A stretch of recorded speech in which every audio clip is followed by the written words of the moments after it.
Hey guys, what's up? So, after action report kind of thing for the Tactical Games 2020 out at Burnet, Texas.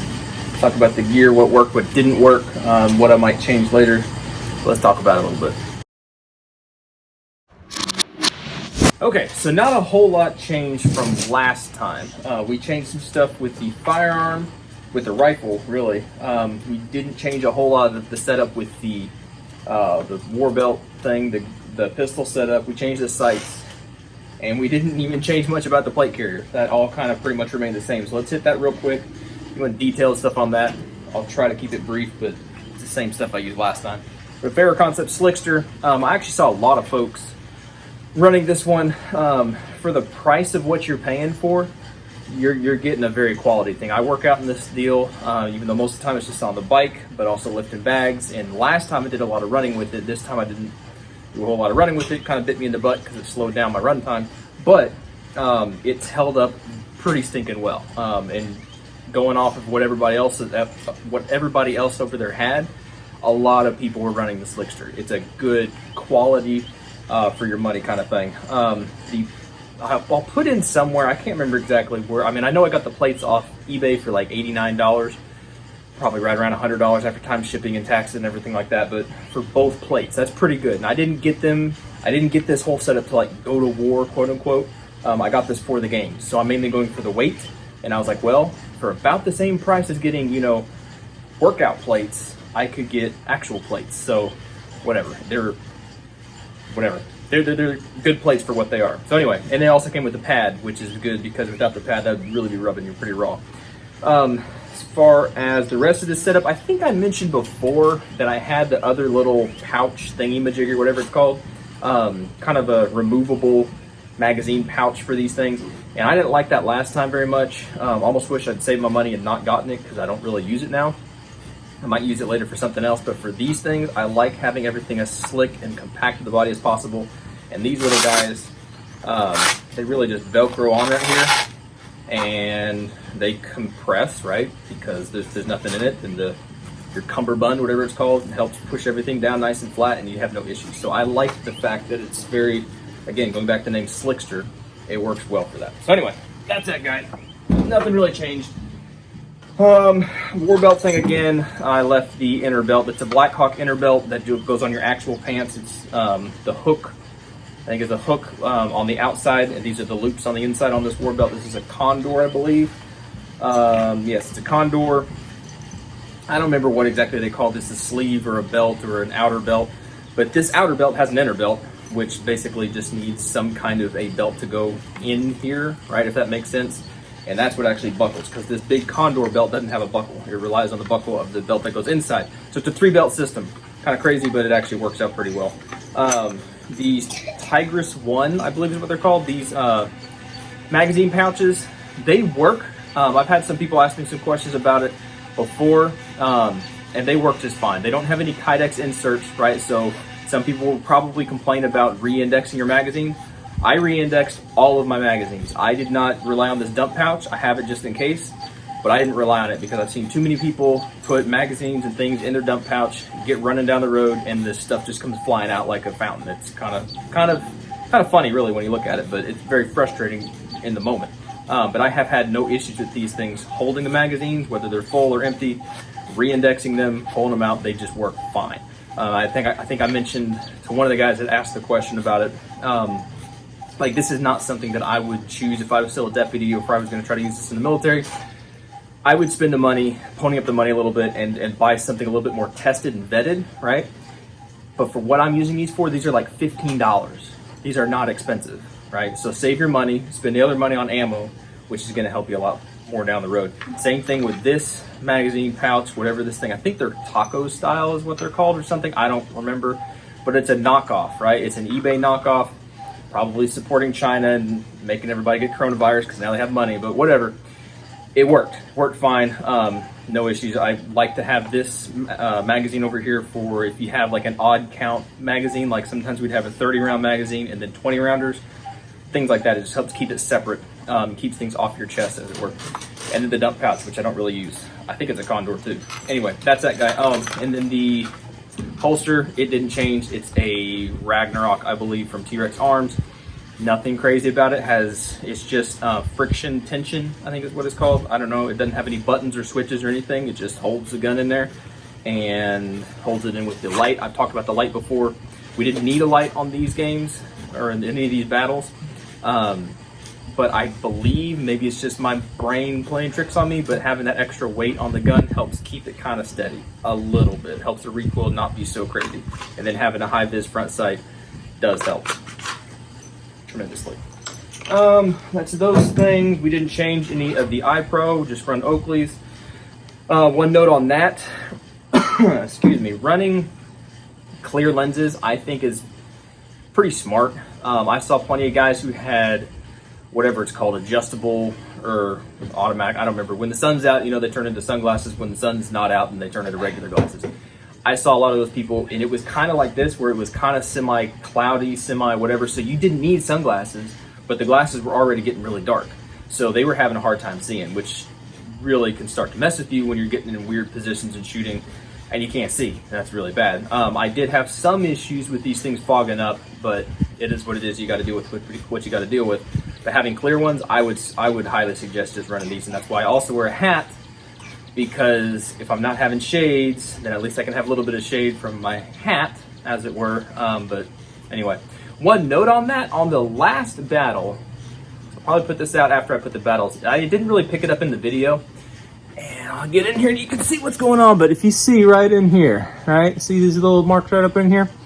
Basically, maybe having some better fitting glasses, and this is part of the thing too, they were a little loose on my face when this happened, because they were all fogged up and everything, and I couldn't see, and I was in this really weird prone position, like a prone on the ground sideways, weird position. Anyway, the brass, I think it was 2 rounds, ended up popping up from off the ground and getting wedged between my glasses and my eye, which is not a very good thing to happen, right? Because if that burned your eye, that'd be very bad. So yeah, maybe, I don't know. It really only happened because I had these things a little loose because it was foggy, but you gotta watch out for that kind of stuff. That's why you wear these things. If that burned your eye, that'd be a very, very bad day. Anyway, so that's a little reminder for me. Axle ear probe. I like these things mainly because they were actually pretty cheap whenever I got them. You could run things like the Surefire, I can't remember which ones they're called, Surefire Defenders or something, but I think they're less than $20.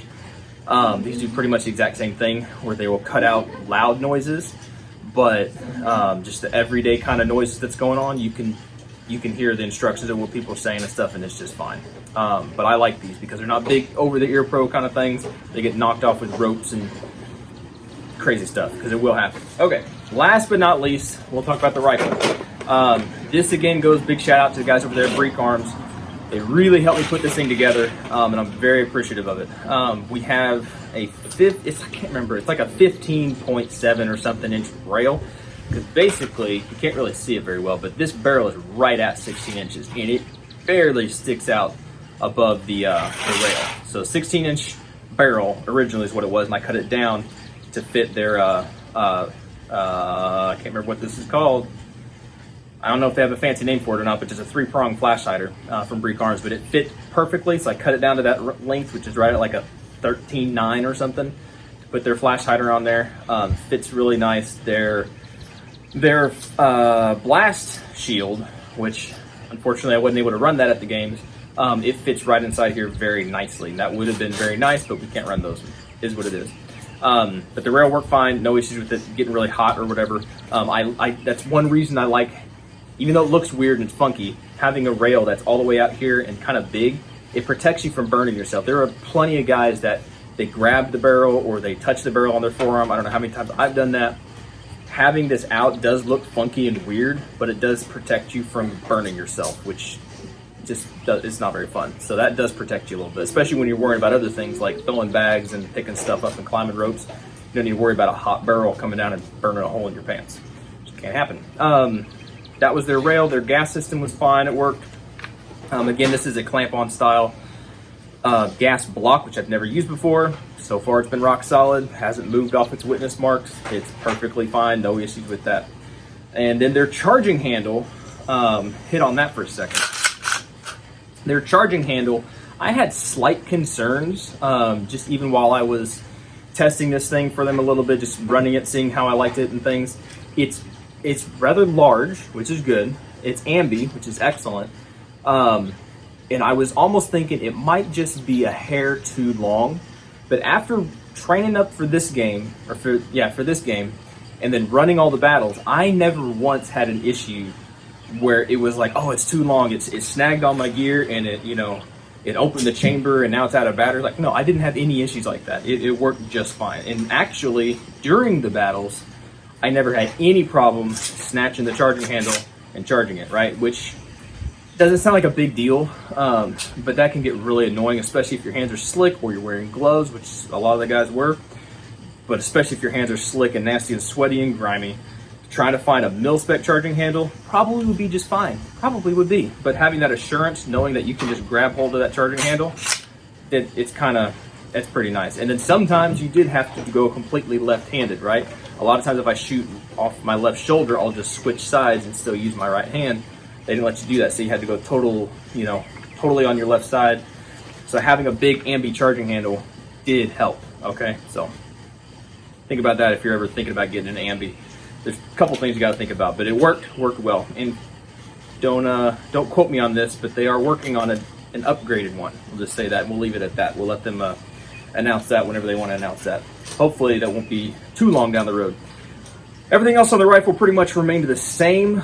I think it's even the same bolt carrier group.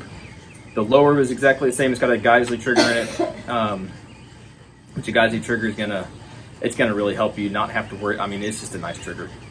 If anybody knows about Geisley, they know it's nice stuff. These sights, they worked. They ended up working fine. Actually, kind of weird. I don't know. They were cheap. They were the cheapest metal. I was gonna say iron sights, but not really iron, even though they rusted, so it probably has some iron in it. But aluminum, metal, whatever you want to call them, sights, because you have to have these things, because on the very last battle, you had to turn off your optic. Probably just should have taken it off. It probably made it easier, but you have to turn off your optic and run your irons. I remember the last day, or the last chance I had to run out and re-zero everything, make sure everything was good before I went to the games, I was way off on my front sight post, and it was actually, it was turned down so much that it would not close, right? You couldn't hit the button and close it. So at the games, I didn't have enough time to fix it then.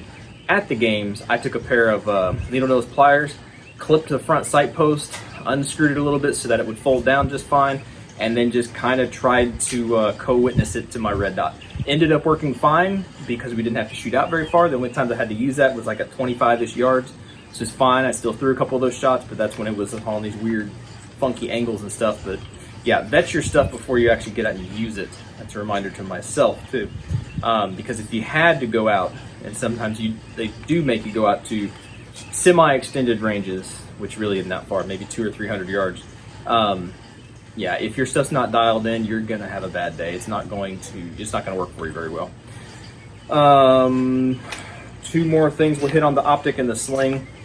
The sling was fine. I still just need to work a little bit more with it, get a little bit more fluid with it as far as tightening it, loosening it, switching shoulders and stuff like that. Didn't really have any issues with it. If you saw me once, I got it tangled up pretty good on the last battle on the strap when we were when I was pulling. Yeah, when I was reverse pulling the sled up the hill. When I got to the end, it took me like 10 seconds. It felt like an eternity because it was all wrapped up in the gun. It wasn't the sling's fault, but I mean, it just kind of got everything all wrapped up. The sling worked fine. The optic, I believe this is the 503, the EOTech. Again, everything seemed to go kaputs on the last battle, but at the very end, I think it was that one, whichever one it was, either way, I don't know. The batteries went out. And usually this thing is supposed to flash at you, right? After it's about ready to go out. Well, it didn't ever do that for me. It just kind of, unless I wasn't watching it, I guess. I went to go turn it on like 5 minutes before the battle started, and it was out. It just like wouldn't work. And so I took the batteries out, put them back in, hoping maybe, I'd have enough battery to last me through this battle, and then I'd be done.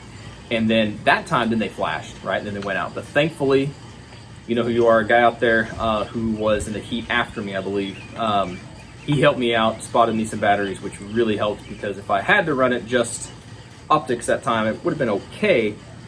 But optics are way better than irons, in my opinion. So Anyway, guys, that's pretty much it. Everything else was fine. The running and stuff, like wearing those sleeves, I don't have them out here right now, but those saved me some burnt arms, really. Even though they look kind of weird, look a little fruity, but they work really well. They keep you cool when you're running. They keep the sun off you, and it's really, I don't care if people look at you sideways or strange, whatever. They work really well. Okay, so who cares what people think? If you can save your arms from getting all sunburned and then have to carry stuff with it the next day, yeah, save yourself that trouble. And it's like, I think maybe $20 or so for 4 of them. Yeah, they're fine. They work good. I think that's pretty much it. The only other thing is I had some people try to warn me away from Tula as far as bringing these as competition ammo. This stuff worked fine. It had 0 misfires, 0 malfunctions. They ran fine. And I probably wouldn't have tried and trusted these things if I didn't have thousands and thousands of rounds out of both of these guns with Tula. I primarily shoot Wolf and Tula, which my understanding, those are very close to the same thing. Sometimes even head stamp the same thing. It's kind of weird.